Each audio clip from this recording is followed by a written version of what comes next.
Done. Hello, everyone. Welcome.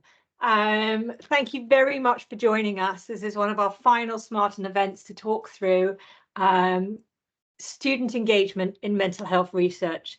This has kindly been put together by Alison Dodd. I just get to come in and say a little bit at the start, but Alison, thank you so much for organising this. And we have pulled together a wonderful panel for you today. Lots of people who have done really varied, exciting and interesting work around student engagement. So I'd also like to say a huge thank you to the panel who you'll meet in a few minutes for joining us today. I'm Dr. Nicola Byram. I'm a senior lecturer at King's College London, where my research focuses on student mental health from a public health perspective. I think most of the time more I'm just a mum to two fiercely energetic, independent little people that keep me very busy. I have a whole bundle of lived experience around mental health problems spanning back to my childhood. And I think today I probably ought to add to that list that I'm what they like to call a service user. It's around 6 years since I started working on SMaRteN, the UKRI-funded student mental health research network that you all know very well, I think. When senior colleagues at King's approached me to lead the network, my first thought was, how do we authentically engage students in this work? And there was a point of awkwardness in me in thinking about how do we get lived experience involved? Because I kept getting this advice from colleagues, you need to consult people with lived experience. And it was then that I felt I needed to stand up and say, hang on a minute, can I consult myself? Is that okay? And can I consult my co-investigators? And if we want to talk about how people with lived experience get involved in research, can we think about the researchers leading that research? And for me, this isn't, I'm always conscious that this feels a bit like a vanity exercise, that I've got an inflated sense of ego. It needs to be about me, but I think it's so important as we think about research informed by lived experience that we don't forget that the researchers could be the people with that lived experience and that they need to be supported to do that. I think lived experience in mental health research and service design, delivery and evaluation is fundamentally important. Of course I do. But I've always been really anxious about the risks of it being tokenistic. Before SMaRteN, I founded and ran the charity Student Minds, and my focus there was on supporting students to support each other. And this was not about getting student voice into service design. It was about putting people with lived experience at the centre of developing and delivering the mental health service, not just being consulted. It was about working with young people with lived experience of mental health problems to design awareness campaigns and to plan together how to lobby the university sector to think differently about student mental health. And obviously then lived experience was at the heart of everything that we did. And I got a lot of pushback. I was told this was dangerous. I was putting vulnerable individuals at risk. And I realized there, and I guess I realized more and more as I go through my career, it's very easy to expect very little of people with mental health problems. But there's a sign outside my kids' nursery that says something along the lines of hold high expectations and provide the support. And I think that is true for all of us, not just the 2-year-olds in our lives. I think the more we expect of each other, the more we can achieve. And I'd really like to continue seeing that in work around mental health and in getting people with mental health challenges involved in research, service design and delivery. I don't want someone to build a whole research engagement experience and then with kid gloves carefully and precisely manage how the lived experience voice engages. I don't think with SMaRteN we always got this right. I think the engagement piece is really tricky. We really tried, and I hope what I've tried to pull together for you today is a reflection on what we tried to do, what worked, maybe a bit more honesty about what didn't work and what was really difficult.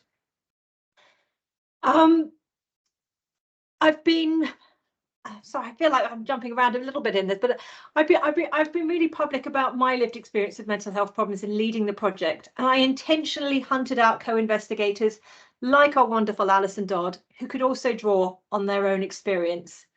And I've worked through the network to try to create supportive and collaborative spaces that we need to encourage more researchers to draw with confidence on their lived experience in their work.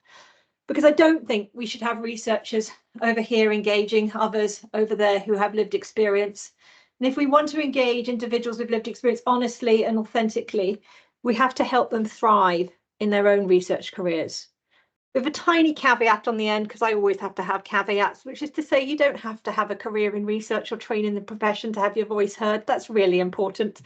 And I hope Alison gives us a varied way of a varied range of ways to think about how to do that in today's panel. And there are lots of wonderful examples in the toolkit that we've pulled together. So I'll stop waffling here, hand over to Alison to chair this wonderful panel, who've got tons of ideas to share with you. Thank you.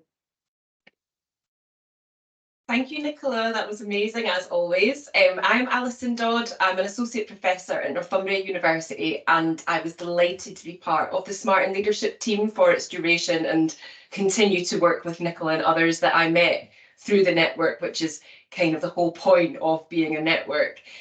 So the main reason we're here today is to introduce our new toolkit report, whatever you want to call it, which is how to get engagement right in mental health research. And the point of producing this report has all been about sharing ideas, some best practice, and really importantly, some of the challenges that arise when engaging students in mental health research or work related to mental health, because of course some of the examples in our report and from our panel today are not necessarily about the research process itself, but in research, mental health world more generally, including podcasting, disseminating research, and so on. So it's kind of the full research cycle from start to end.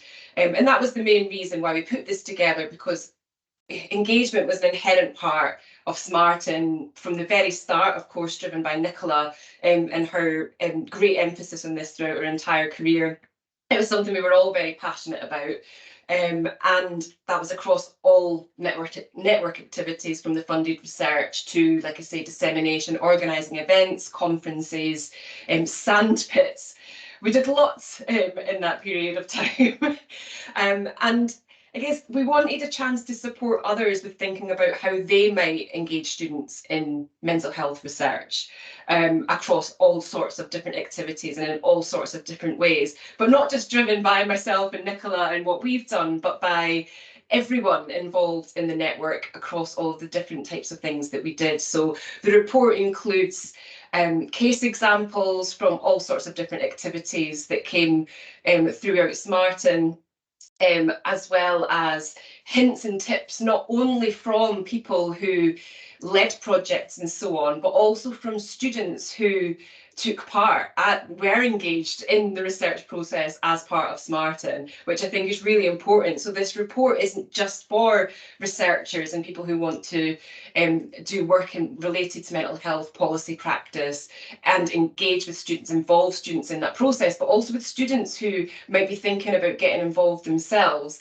and aren't really sure what that entails, how to go about it, and how they should navigate that process in a way that works for them as well as for whoever's leading the show. Because that's something that we want to be really important, is that it's not all about you know, the project lead or whatever you want to call it. It's not just all about them. The whole point in honest and authentic engagement is that it is exactly those two things. But that does come with challenges, because everyone has their own agendas and priorities, and finding that balance is something that's particularly tricky.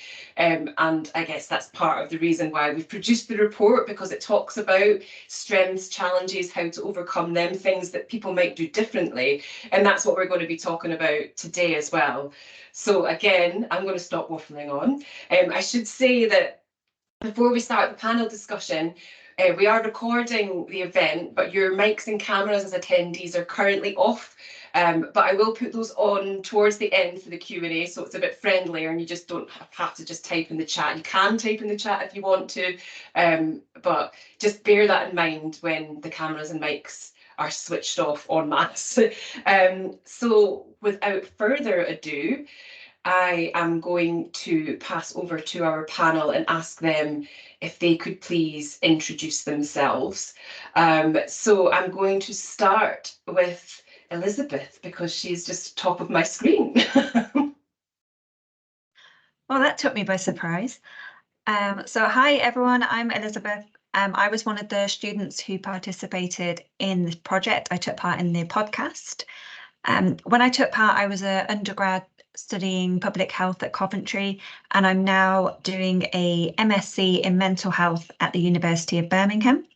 And I've just started my dissertation, which is actually about lived experience, but especially looking at epistemic injustice and how what the effect is when someone's lived experience is either dismissed or potentially used against them. So it really relates to what this project is about and some of the things that Nicola was saying as well. Lovely, thank you. And Michael. Thank you so much for having me. My name's Michael.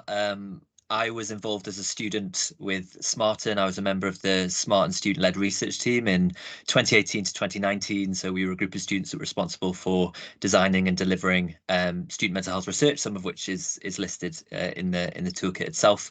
When I was involved in SMaRteN, I was a PhD student at Durham University. I'm now a research associate at King's College London, continuing to do research around student mental health. That's lovely, thank you. And Aniska? Thank you, Alison. Hi, everyone. I'm Aniska. I'm the founder and project manager of All Things Mental Health, a young people's podcasting initiative. And we collaborated with SMaRteN on the very podcast that Elizabeth mentioned. I'm also a trustee for Student Minds, a student mental health charity, and an equalities innovation manager at Mind, the UK's mental health charity. Thank you for having me. And Jo. Hi everyone, so I'm Jo. I was the SMaRteN network coordinator for part of the project's duration. So I sort of provided strategic and administrative support to our researchers and doing whatever I could do to help them, as Nicola says, thrive within their projects. But another key part of my role was embedding co-production, lived experience and the student voice within their projects, within SMaRteN more generally, and empowering them to spark the conversations that needed to be had within the sector and share all of our findings. So I had the privilege of working with all of the wonderful faces that you can see on the screen now. So I worked with Alison on the toolkit that we'll be talking about today. I worked with Michael within our student research team and managed some internships alongside that. And within the podcast project, which I wrote about in the toolkit, I worked with Niska and I worked with Elizabeth. And of course, there are a wonderful range of researchers here who are featured within that as well. Thank you. Marta, hello. Thank you, Alison. Hi, everyone. Marta, I was a student researcher with SMaRteN many moons ago at the same time as Michael, back then when I was an undergraduate psychology student. For me, that was my first kind of exposure to research. And it was at a time that I was like, I will never do research in my life. But it was really the wonderful experience that I had in this team that led me to kind of working in research now and being able to do amazing work with students in my role in the NHS. So yeah, really excited to be part of the panel today. Thank you. Margaret? Hi, thanks for having me. So I'm Margaret and I'm a research fellow. Up until September last year, I was based in Ulster University in Northern Ireland, but I've moved universities and I'm in the ATU, Donegal, which is in the Republic of Ireland. And I'm working in kind of on a new project, student mental health and wellbeing on the island of Ireland. So trying to do a collaborative approach. Learned loads from SMaRteN and can't say enough about them. I was lucky enough to get one of the funded projects to run a peer-led student wellbeing program, and that was really, really good. And as I say, learned so much from that and about engaging with students and from SMaRteN in general. That's lovely, thank you. And last but never least, Neil. You know, I may be least, actually, don't be so sure. But yeah, I'm Neil Armstrong. I work with Nicola in King's London and also Oxford University. I'm an anthropologist, and I was a co-I on like the anthropology bit of SMaRteN, which led ultimately to co-producing a paper that I really like anyway with Marta. I have very happy memories of writing with Marta, and I have to say people seem to quite like it. The thing about anthropology is that it's a distinct discipline from this is not psychology. I think anthropology offers different ways of making lived experience legible to the research process. So I think there's something that anthropology can do that might help in a really quite distinctive way. So that's me. Thank you. And I think you've all just summed up nicely there the types of different activities and disciplines that we had working across SMaRteN, which I think was a key strength of our network. I learned so much from not only Neil, but also from Marta and from Michael as student researchers when I worked with them back in, I want to say 2018 to 2019, pre-COVID. So yeah, I think it's been a wonderful experience for us all, which is always lovely to say. And now I'm going to pass on to asking you all some questions about those experiences, particularly related to working with students, and your reflections of engaging students in research or with mental health research in the case of some of the more dissemination activities, which is part of the research cycle. So I'm going to start with Neil, since I was last but not least there. If you want to just have a go at, you know, when you were involved in the co-production, the co-produced ethnography with SMaRteN and that kind of central SMaRteN project, you know, what did you do? Would you do that again? What would you do differently? What I did was I tried to train students to learn the skills of ethnography in a crazily short time. I mean, I'm always a quite optimistic person. I always reckon like, we can kind of somehow do things with goodwill and enthusiasm and so on. And maybe it was a little bit mad to try to do that. I mean, I think because Marta's really brainy and is really kind of naturally good at this kind of thing, she was fabulous. But I think for some of the other people, it just seemed like, what is Neil trying to do? Because it like took me a decade to learn these skills, and I'm trying to kind of instill them almost like sort of directly into the brain. So I was a bit overambitious in that respect, I think. So, but I also think, I feel like it kind of worked. I mean, in a way, I'd quite like to hear Marta's reflections on whether her experience has matched mine. So I think, yes.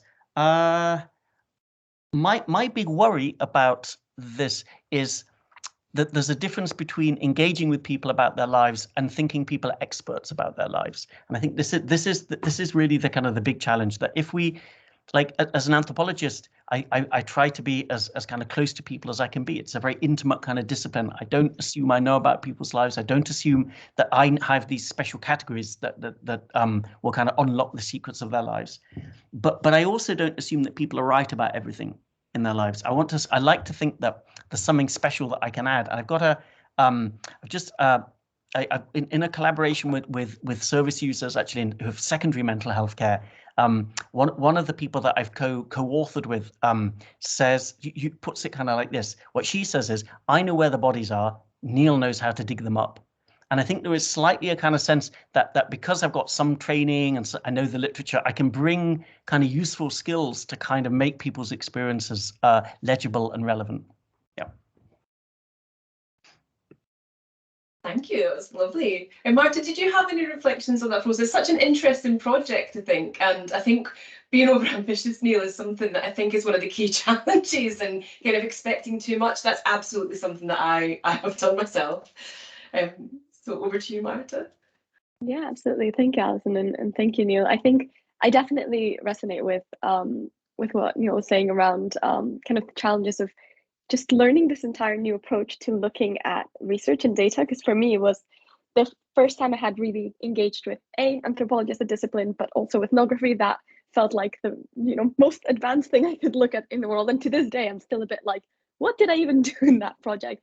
But actually, 100%, I think that initial training that you gave us, Neil, was just so valuable for the project, because I don't think I could have gone into that without at least understanding a bit of the background and where that came from a bit more theoretically in the approaches.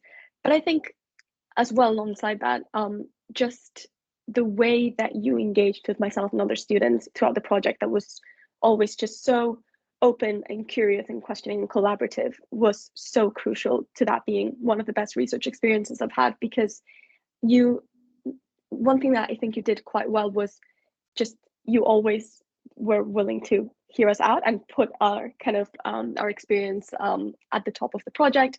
It was never really consultatory. It was legitimately like, what do you think? And you are an expert, and you tell us. And I know that project had its own kind of challenges of it went in every direction and we had to reel it back in. But I think that was one of the real strengths to it, that as kind of the main researcher working with students, you were willing to take it into the different directions that the students were steering you in, which I thought was really, really valuable. But yeah, I think for me, the key thing there is just from the beginning for the students to know what to even expect and what are we hoping to get as the final outcome of it, and getting those examples that you shared with us, and just that openness to question us critically sometimes. Thank you. And you made a really, really important point there about being able to somewhat change the direction that things are going in, and having that flexibility. That to me is authentic engagement, because it's truly listening. Does anyone have any examples from their own work where they've experienced, or from their own involvement as a student, where they've experienced something really going in almost a different way from what was intended, because of the experience, the lived experience of the students who were involved?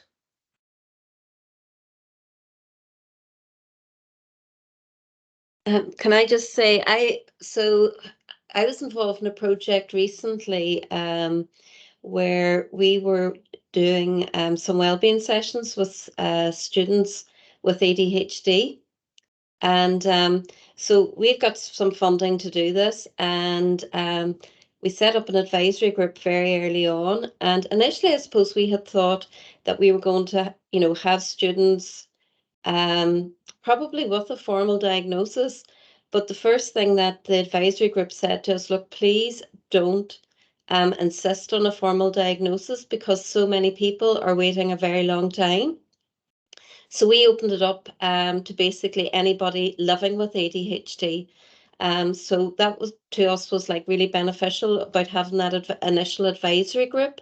Again, they were very much involved in, setting what the program would be. We had ideas for what we thought the wellbeing session should look like.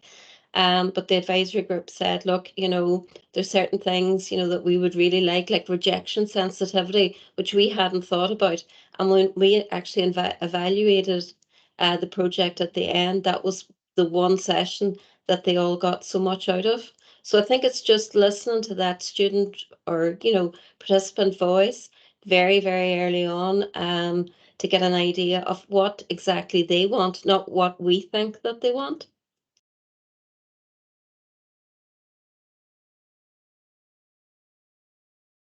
Alison, darling, you're on mute. I know, and then I just switched off my camera trying to unmute myself. I was just think it was such an important point that you made there. Like those are the kind that again, it's a really good example of something that's happened, and a change that's been made, taking into account people's experiences in a really good way. Does anyone have anything to add to that from their own reflections?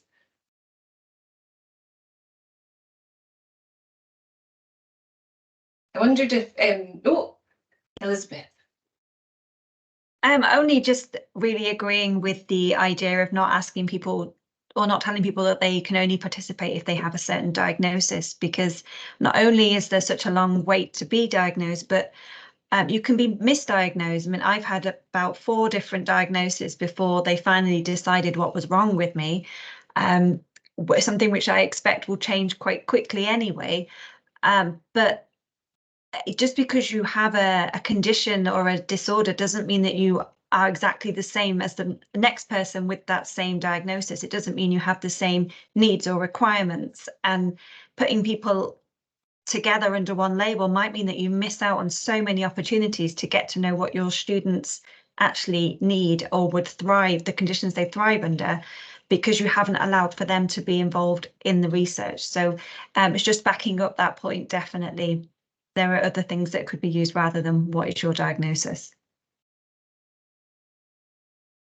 Yeah, definitely. And I think that so much is diagnostically driven and funding is often the same. And there's a real, I think, emerging trajectory towards not focusing on that and focusing on, you know, what challenges do people face that lead them to experience mental health difficulties, irrespective of what those difficulties are. And I think that's a really important trend towards, increasingly towards that. I was wondering, Aniska, if you had any kind of reflections on the podcast, because I think that was such a wonderful part of one of our SMaRteN collaborations. And if you could tell us a little bit more about what it was and how students were engaged throughout that process. Sure thing. Thanks, Alison.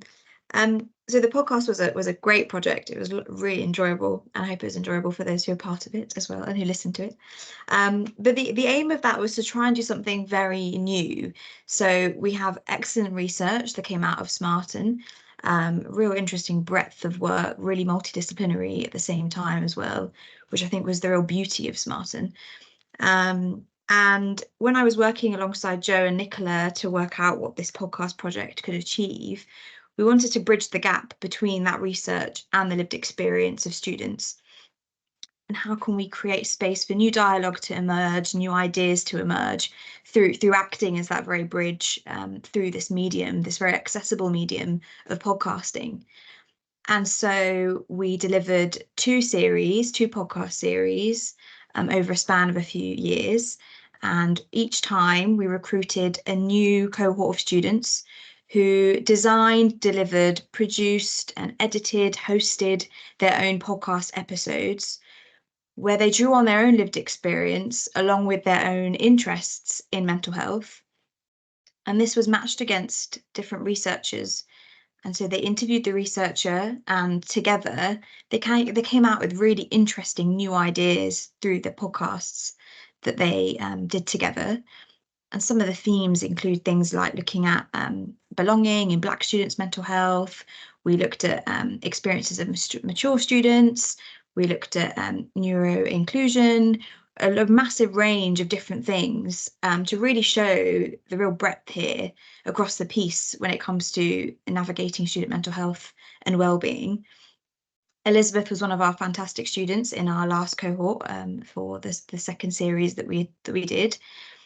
And I think the beauty of it was we were able to find a medium that got to people in a way that was really exciting and new and dynamic. And it's a medium that can very much work for you at the same time. So you could listen to the podcast with your team and learn together and draw out the different findings together. Or you could minimize it and do some emails, or you could go on a run and listen to it, and you can mold it to you. And it's making it very digestible, very friendly, in a way that then encourages you to go off and read about different things, pick up the papers that they mentioned, go and check out more things that SMaRteN has to offer, other things that these excellent students also do. And it was an absolute pleasure. And my role as part of the podcast team who delivered on this work, so with all things mental health, we mentored the students and we guided them through the process of creating their own episodes, along with designing each series with SMaRteN. And it was incredible just to see what they could come out with at the end and really give them the space and time to excel in that. So yeah, that's a little whistle-stop tour of the podcast. That was perfect. Thank you. Joe, actually, I was just going to invite you to step in because you were involved in so many of our different activities, but I know that the podcast was something you particularly enjoyed and really got involved with. So what do you have to add?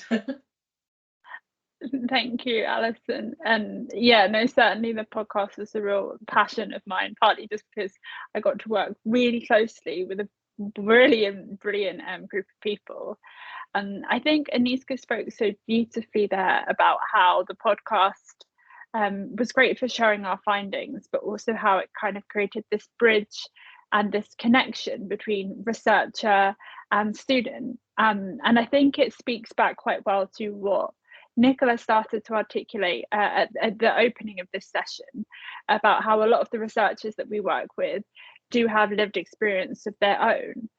And I think some of the particularly powerful podcast episodes were ones where the student and the researcher kind of speak a little bit about what drew the researcher to that area. And often the researcher would use this as a space and a conversation to talk about their own lived experience and their own interest and their own kind of motivations for a particular area of research. And I think that was so powerful for so many reasons. Firstly, because of how it then allowed other students and other audiences to kind of connect with the researcher and connect with the research findings, but also for how I think it let other students see how this lived experience had been channeled.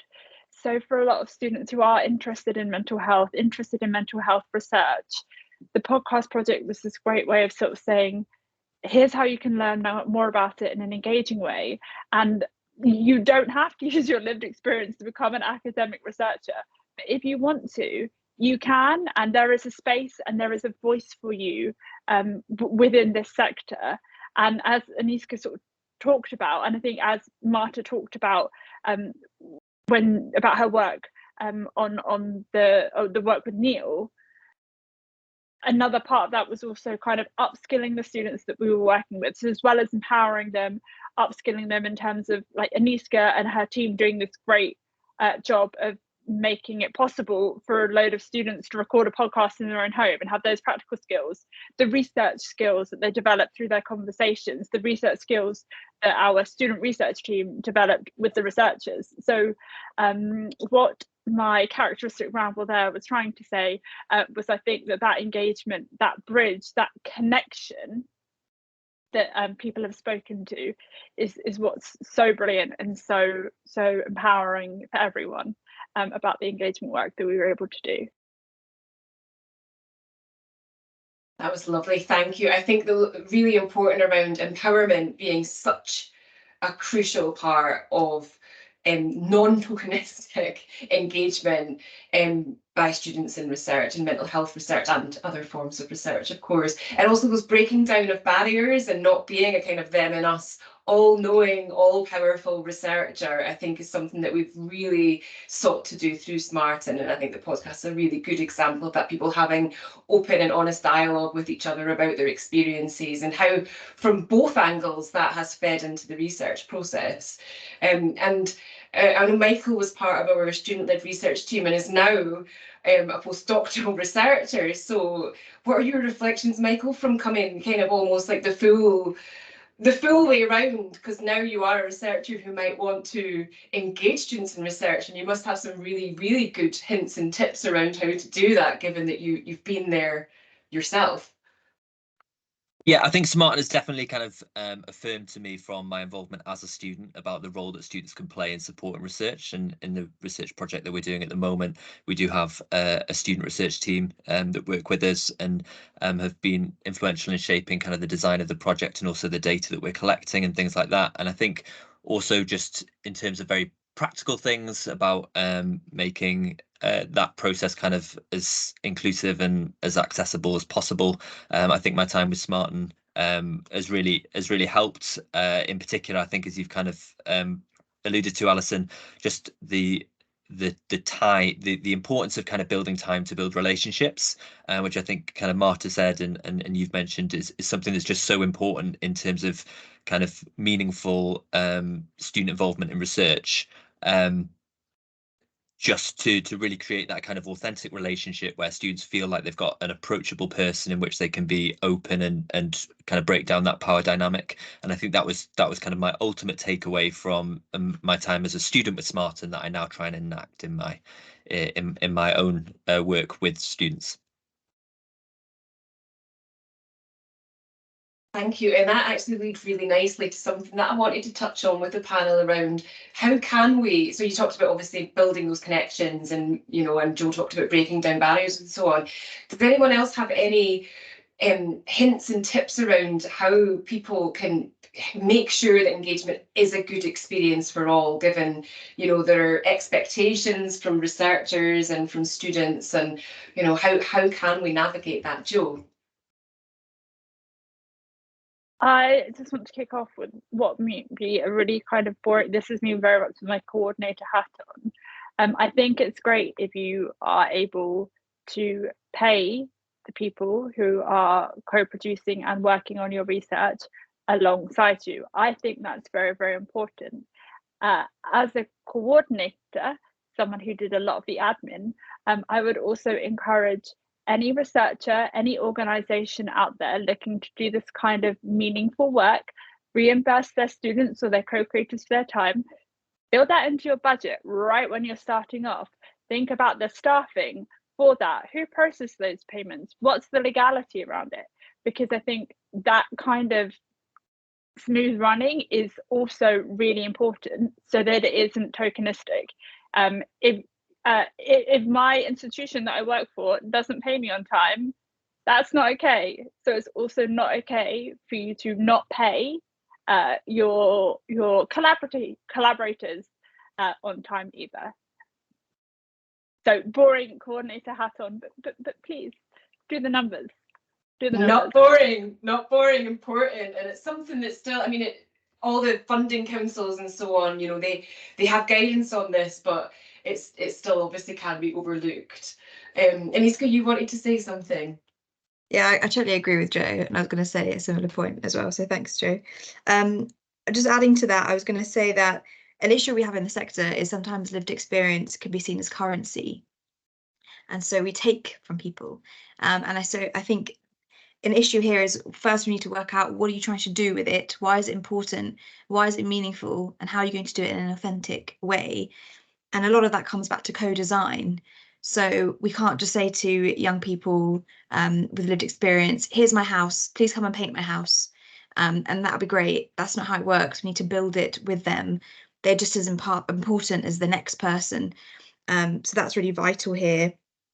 And alongside that, psychological safety. How do we support people? If we want them to use their lived experience, we can't just say, please come along and then have a good day at the end of the meeting. What do we do to support them? What does that look like? Is there some terms of reference there? Is there spaces for them to have some peer support? Is there other services they can access? What can we do? What can we signpost them to as well, along with the researchers in that space as well, of course. Yeah, thank you, Alison. No worries. Marta, you've got your hand up too. Yeah, thank you. I think I definitely echo what Aniska has just said as well around how are we making sure that students are supported in the research and that it really is co-designed, because I had the privilege of working with 15 student collaborators on a project last year around student transitions.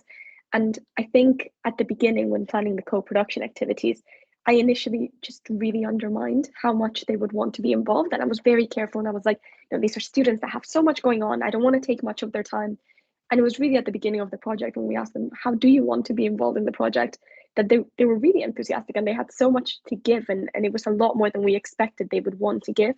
So really asking that question at the beginning of how much they want to be involved, how they see themselves being involved, I think is really important.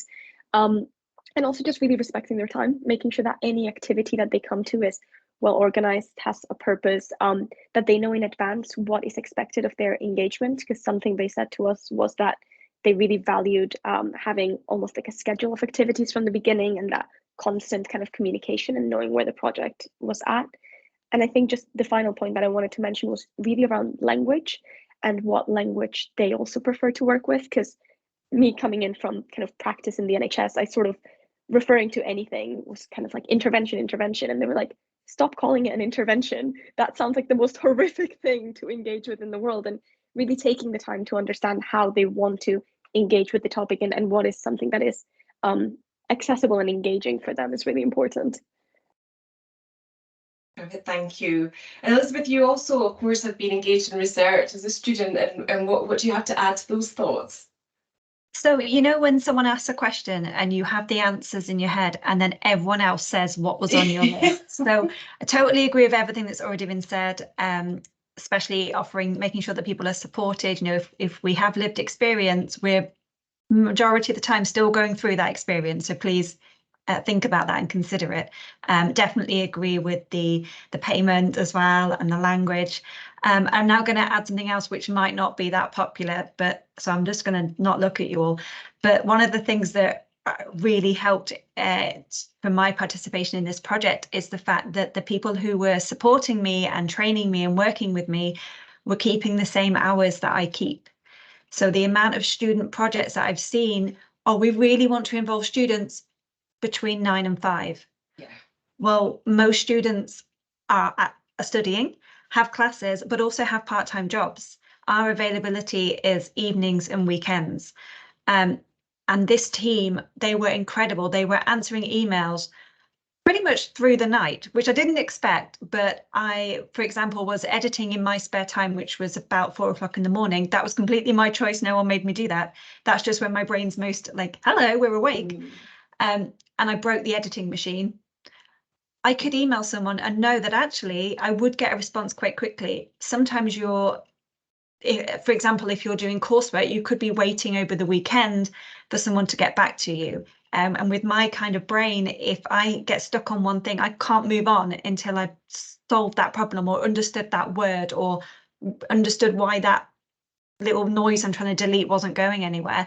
So just having someone working the same way that I work, the same hours that I work, it just makes everything so much more accessible. So please consider that if you're thinking of working with students, think about the hours and whether there's any flexibility there. I think that's really, really important. And, you know, I have been terrible for that myself when I've asked students to come along and be part of a co-production panel. It's always when I'm at work on campus.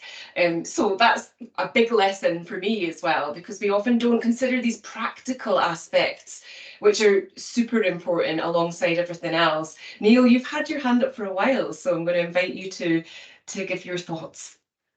I'm totally agreeing with everything that people are saying. These practical considerations are everything. I felt very bad that, I mean, Marta and I spent hours like in online meetings and I was getting paid for that. And Marta was not getting paid for that. And it never felt quite right to me. So couldn't agree more.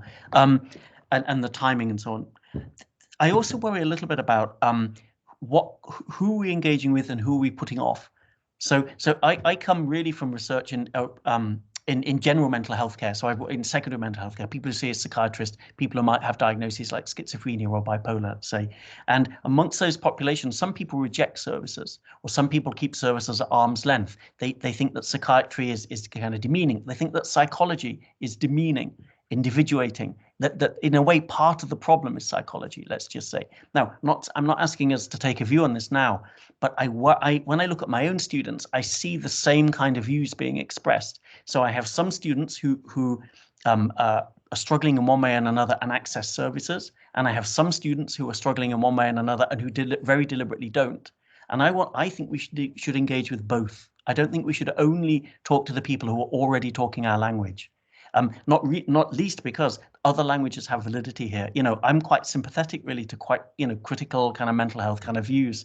And we need to hear from those students too. Oh, Nicola, sorry, that you look like I really shouldn't have said that. I shouldn't have given the game away. No, I'm not sympathetic to critical psychiatry views, but you know what I'm trying to say. Absolutely, completely no, don't worry. Aniska, just before I ask my final kind of question, before we head over to a Q&A from the audience, what were your thoughts? You've had your hand up. I'm just going to add to what Elizabeth was saying, where I was thinking, of course, yes, you're right. We need to tailor the time to things, but also when we're not here saying that Joe and I were up until 5 in the morning either. So I think the key thing is having that time at the beginning, which Elizabeth sort of alluded to, where we all sit down together and say what works for each other, what is the best for you. And our editor Sol, who helped Elizabeth at that point when the system broke, himself had just become a father, and so was up at random times, so it worked for him. But because we were open all about our own experiences, people could do that, and I think that's what we need to do at the beginning as well, have that dialogue, and that's because now, as a result of that, we have the product that we have. And it's a fabulous product. I'm just going to, before we go over the Q&A, because I do want time for a few questions from our wonderful audience, I was going to ask, and probably don't have time for you all to give an answer, so I'm going to go like fastest finger first on this.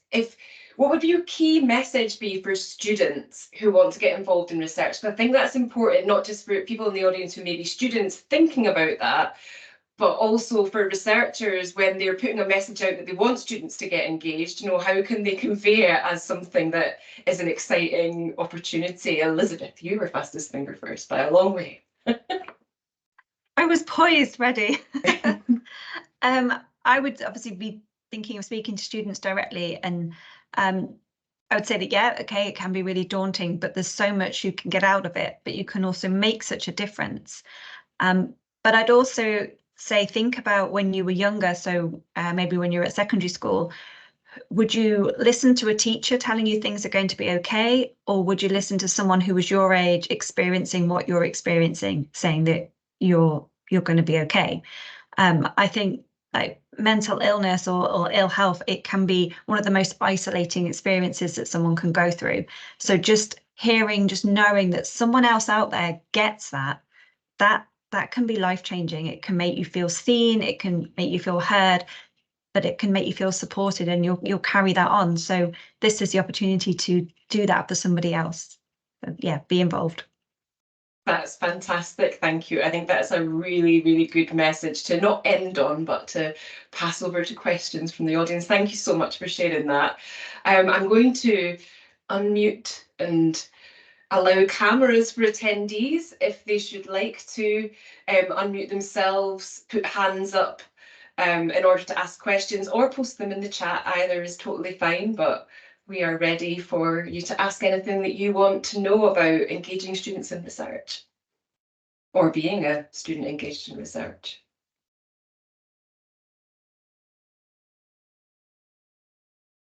That's worked.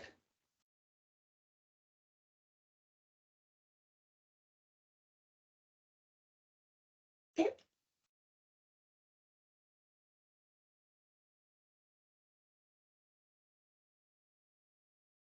Anybody got any questions?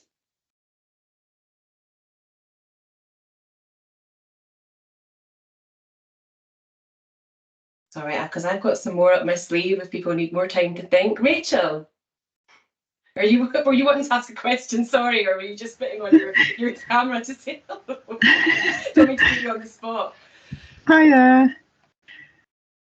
I think what I just wanted to add really, as I was one of the SMaRteN funded projects, and it was one of the best experiences of my life really, and I think I've learned so much from it.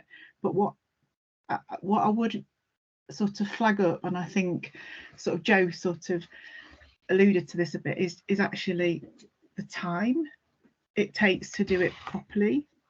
And I think we were very ambitious in our project proposal, and too ambitious probably. We did manage to do most of it, but we couldn't do all of it, and that was the reality of it. You know, we had wanted to have more of the research, the participants taking part in our research, and they just didn't have the time, and all the time to set up kind of all the bureaucracy kind of around doing things properly. So we had a student-led steering group, and you know, we wanted to get that right, and because it was such an important part of our project, and I think we just didn't really appreciate how much time that would take to do it properly. And I think that's just something that you have to be aware of really.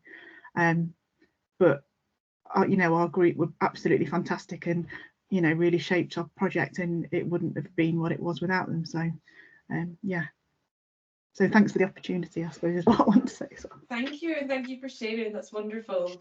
Nicola, did you want to say something? I just want to say, Rachel, your reflection there is just so heartfelt. But I feel I need to say that what you achieved was fantastic, and I think we often aim for the, what is it they say, shoot for the moon and you'll land in the stars. But you have to be kind to yourself when you land in the stars. That you might not have got where you wanted to, but what you did achieve was absolutely fantastic. And I think this happens so often in research, and people, I think particularly earlier on in their careers, don't see or have that experience to be able to say, do you know what, this happens all the time. Very few actually manage to deliver exactly what they specified that they would deliver. And yes, the fact that your feelings around that just show how honest you are about your work and how much you care about it, and that is wonderful and magic. But what you achieved was brilliant. Oh, thank you. Thank you, Nicola. Jo? I'm happy first if anyone has a question. That's far more important than anything I might say. So please, if anyone has a question, do post it now or pop on camera or speak up if you're able to. As nothing's coming imminent just now, I just sort of wanted to speak to what a lot of people have said, and kind of stress again something that was mentioned earlier, that is about kind of supporting people with lived experience in research, both the researcher, the students, or the lived experience groups that you're working with, and building in, I mean, we've spoken a lot about building in kind of processes for the research and building in admin time and stuff. But one thing I want to really stress that I think was really good with the podcast project is that our first session with the students was that getting to know you session that Aniska and Elizabeth have spoken about.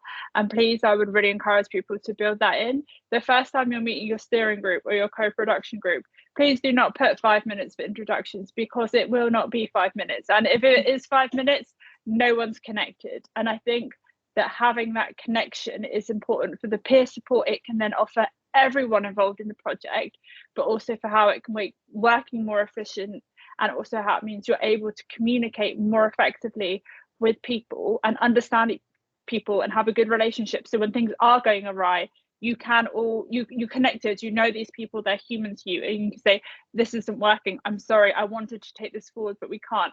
That was a great idea, but I don't think that it works, you know, for this project, we don't have the money to do it well. Like, all of those conversations are much easier to have, and there's that support there for so many areas of the research if you have built those connections, that meaningful engagement right at the start. Yeah. That's fabulous, thank you. Really important. And we've just had also a really important question through on the Q&A, and it's something that I did want to touch on in the panel discussion actually, so I'm so glad that you asked it, Amy. And it's about engaging underrepresented students in research, or traditionally underrepresented students. So Amy's saying that she sees opportunities through Twitter and LinkedIn, but obviously those adverts go out often to people who are already engaged and maybe looking for such opportunities. This is something that I find in my own research, and I'm sure all the researchers on the panel have experienced the same. So yeah, how would you go about ensuring there are kind of a diverse range of voices included, Aniska? Thanks, Alison. I think you have to go to the spaces where the students are. You can't expect them to come to you. So on Twitter or in places like that, they're not, no one's saying don't do that. That's also a good bit of outreach, because you don't know who you might reach in that space. It might get retweeted by somebody who then sees it through somebody else who never thought that it was for them. And so there are lots of great domino effects. But I think the other piece is, where are students? So for example, if you want to work with certain types of students, go to different societies, go to different networks, go and speak at different seminars and talks and introductory talks at the beginning of the year for different students on different things. Be creative about it. At Student Minds, we talk about the whole university approach to mental health and well-being, and SMaRteN obviously follows the very similar principle. And again, it's the same thing here. How do you go across the piece and engage? Because we need every type of person if we want to support every type of student. And I think that's what SMaRteN was very good at. It was willing to challenge and be creative and do things differently. And as a result, we were able to engage a real exciting range of students in the work that we did. Lovely, thank you. Elizabeth? I'll be quick because I know we are running over time, but just off the back of what Aniska was saying, my own experiences are that I don't use any social media because it's awful for my mental health, and there's more and more people like me who are saying the same thing to me, that they don't use it either. But also, I probably get at least 15 emails a day from my university on a quiet day. So just adding to that noise, we will miss what you're saying. We'll miss any call outs. But being there in person, actually being able to just come in and talk to a class, or like you say, visit a society, having that physical presence, someone's much more likely to listen to what you're saying if you're saying we'd like you to join our research because XYZ, and give examples of how it's changed things for people in our situation, we're much more likely to listen to you if you're physically there than if it's something that we've got to read or just another tweet to miss or look over. So where you can, be there in person. It makes such an impact. Absolutely. That's something that I have learned the hard way over a lot of years, that you really need to put that, you know, the grafting to be out and about in those spaces where students are, rather than expecting them to engage with the things in the way that you do as someone who is no longer a student. I think I'm going to have to bring us to a close. I could have continued to talk all day. Thank you so much to everyone on the panel for taking part and to giving their views, and to Nicola for, well, putting SMaRteN together in the first place, and for that lovely welcome. If you have any further questions, here's a plug for the report. I've put the link in the chat. If anybody can't find it, do feel free to email me. And I will point it your way, because there are lots more hints and tips and examples about involvement in there. So yeah, we would love for you to take a look. Thank you, everyone. Thanks very much. Oh, yep, and the podcast is still on Spotify, of course. Yes, it is, but also the podcast is still on Spotify, but also on their behalf, I would like to plug, if you're really passionate about student mental health and research, Nicola and Julia, two colleagues at KCL, are putting together a really, really amazing upcoming conference later this year. So if you want more of the type of thing that was talked about today, more about student mental health research, its findings, and the wonderful new work and innovation going on in the sector, please, I'm sure Alice can share a link to that, and I will, yeah, there we go. But yeah, I will plug the work of the brilliant collaborators appearing on the screen alongside me. Thank you, everyone. Thank you so much. We'll draw us to a close, but I think everyone should still be able to access the chat afterwards for the podcast link, the report link, and everything else. Thank you. It was lovely to see you all.